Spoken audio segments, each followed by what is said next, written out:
She walked into my office without knocking.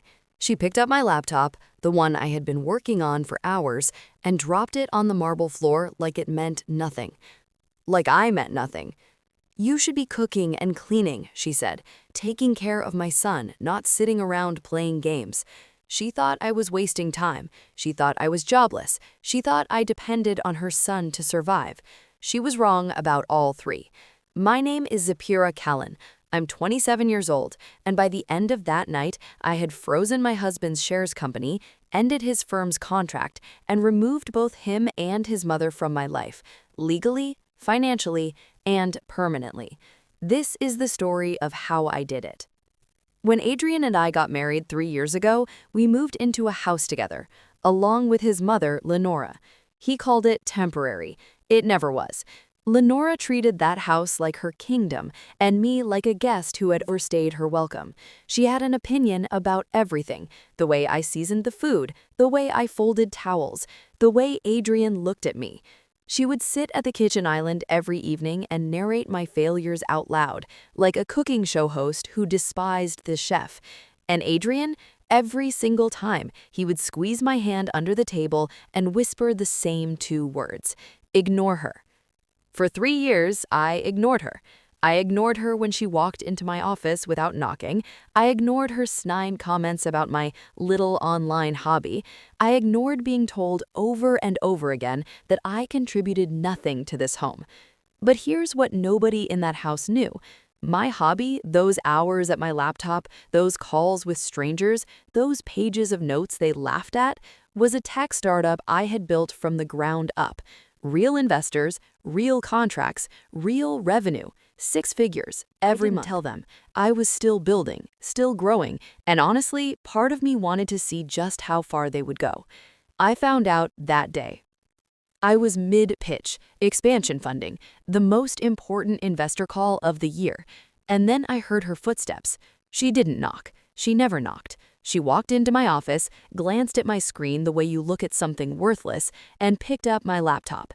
I watched her raise it, and then she let it fall. The sound it made against that marble floor, I will never forget it. Something shifted inside me, not rage, something colder, clearer. I stood up. I walked toward her, I caught her by her perfectly curled hair, and I walked her, step by step, toward the front door. She screamed. She called for Adrian. She acted like I was committing a crime. I opened the door. I pushed her through it. She stumbled onto the porch, and Adrian was standing right there. He had just come home. He had seen everything. He didn't move. His mother clutched her chest and pointed at me. "You see," she hissed at him, "this is what happens when you let a woman forget her place." Adrian looked at me and said, "Zepha, apologize." I let the word sit in the air between us for a moment. Then I said it back to him slowly, "Apologize." Not as a question, just so we both understood what he was asking me to do. That's when his phone buzzed. He looked at the screen, his face drained completely. Without a word, he turned the phone toward me. Someone had been recording from outside the window. They'd clipped it, edited it, added a caption, "One kitchen wife," and posted it live. 40,000 viewers, 11 minutes in. I scrolled through the comments. They weren't laughing at me. They were defending me. Free her. Why is he just standing there? Someone find Zipporah's company and support it. Her company. They already knew. Then his boss called. The voice on the other end was calm in the way that means anything but calm. "Is that your house, Callan?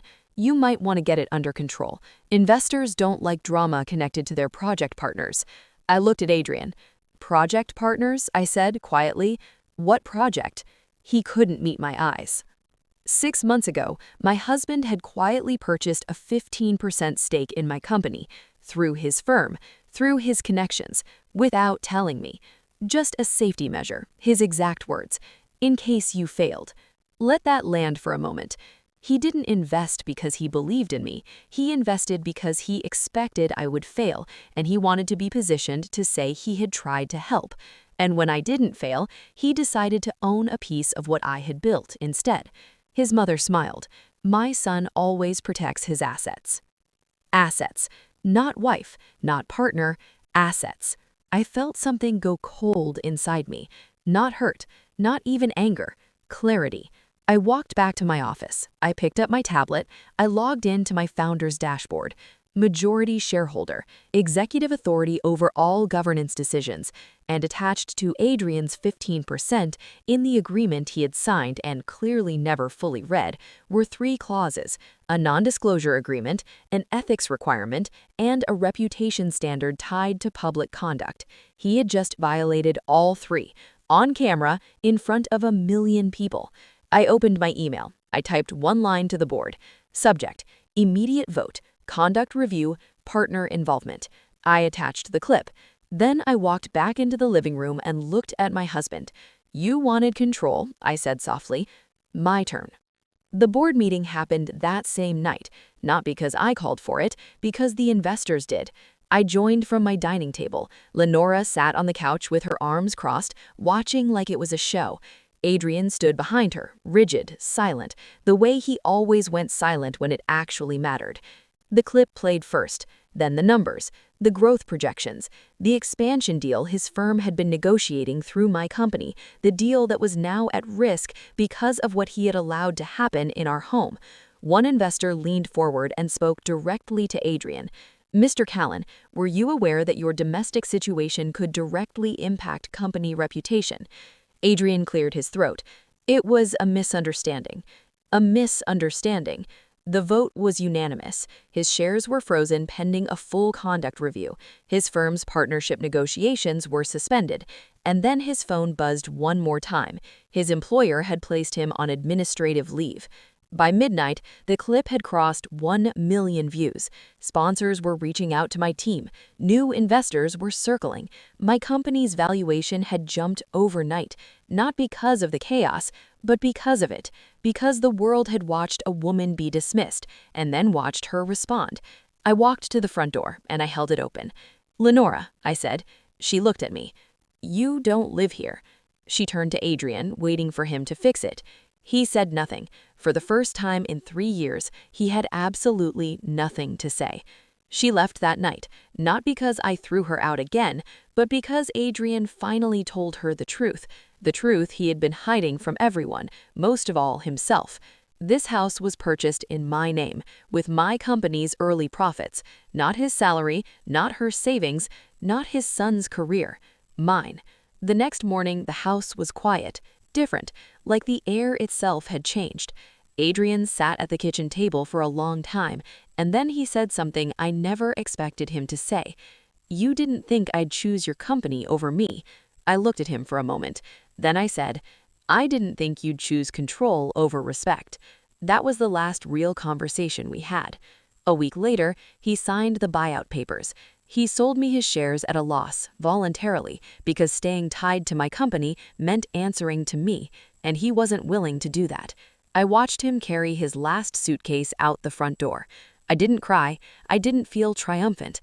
I didn't feel anything dramatic at all. Just peace. The quiet, solid, unshakable kind. She wanted me in the kitchen. I just cooked.